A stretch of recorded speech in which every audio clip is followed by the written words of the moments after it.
PK ശശിക്ക് മറുപടിയുമായി DYFI. ഏതു ബിലാൽ പറഞ്ഞാലും മണ്ണാർക്കാട് പഴയ മണ്ണാർക്കാട് അല്ലെന്നാണ് ഡിവൈഎഫ്ഐയുടെ പ്രതികരണം.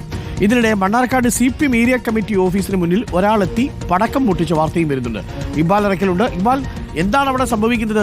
കൊച്ചി പഴയ കൊച്ചിയല്ല എന്ന് പറഞ്ഞതുപോലെ ബിലാൽ പഴയ ബിലാലല്ല എന്ന് പറയുന്നത് പോലെ ഇന്നലെ CPM കുറിച്ച് എന്ന ധാരണയിൽ എന്ന മട്ടിൽ ചില പ്രതികരണങ്ങളൊക്കെ PK ശശി നടത്തി എന്നായിരുന്നു വാർത്ത. ഇപ്പോൾ CPM പ്രതികരണം വരുന്നു, ഡിവൈഎഫ്ഐയുടെ പ്രതികരണം വരുന്നു. ഇതിൽ പാർട്ടി വിട്ടു പോകാൻ താനില്ല എന്ന് PK ശശി അറിയിക്കുന്നു. ഡിവൈഎഫ്ഐ എങ്ങനെയാണ് പ്രതികരിക്കുന്നത്? മണ്ണാർക്കാട് പഴയ മണ്ണാർക്കാട് അല്ലെന്ന് പറയുമ്പോൾ എന്താണ് ഉദ്ദേശിക്കുന്നത്?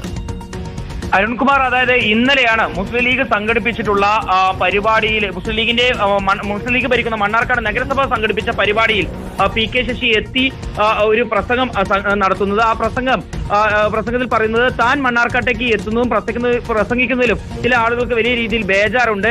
അതിൽ ചില ആളുകൾ അഴിമതി എന്ന് പറയുന്ന മാലിന്യ കുമ്പാരത്തിൽ മുങ്ങി നിൽക്കുകയാണ്. പക്ഷെ അവർ മറ്റുള്ള ആളുകളുടെ ശരീരത്തിലെ 2 മാലിന്യക്കുത്തുകൾ കണ്ടെത്തി അതിൽ വിമർശനം നടത്താൻ വേണ്ടി ശ്രമം നടത്തുന്ന ആളുകളാണ്. അവരെല്ലാം താൻ മ്ലേച്ഛകരമായാണ് കാണുന്നതെന്നാണ്. അതിനെല്ലാം ഒരു മറുപടി എന്നോളമാണ് ഇപ്പോൾ ഡിവൈഎഫ്ഐ രംഗത്തേക്ക് എത്തിയിട്ടുള്ളത്.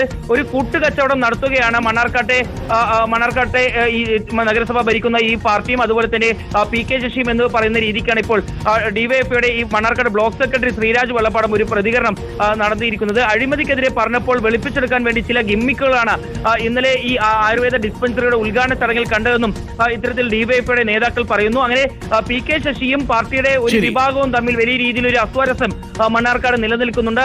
ഈ പോരുകളെല്ലാം അതിന്റെ പിറകിൽ വരുന്ന കാര്യമാണ് എന്നുള്ളതാണ് ഇപ്പോൾ വായിച്ചെടുക്കേണ്ടത്. അതിനിടയിലാണ് ഇപ്പോൾ ഇക്ബാൽ അറക്കലാണ് പറഞ്ഞത്. പക്ഷേ PK ശശി പറയുന്നത് പാർട്ടിയൊന്നും വിട്ടു പോകാൻ ഞാനില്ല, ഞാൻ CPM തന്നെയാണ് എന്നാണ്.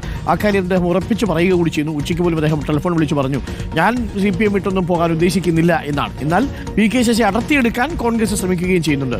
വെള്ള വസ്ത്രമൊക്കെ ധരിച്ച് PK ശശി വന്നപ്പോൾ കോൺഗ്രസ്സുകാർ അല്പം വെള്ളം തിളപ്പിച്ച് നോക്കി എന്നതേ ഉള്ളൂ.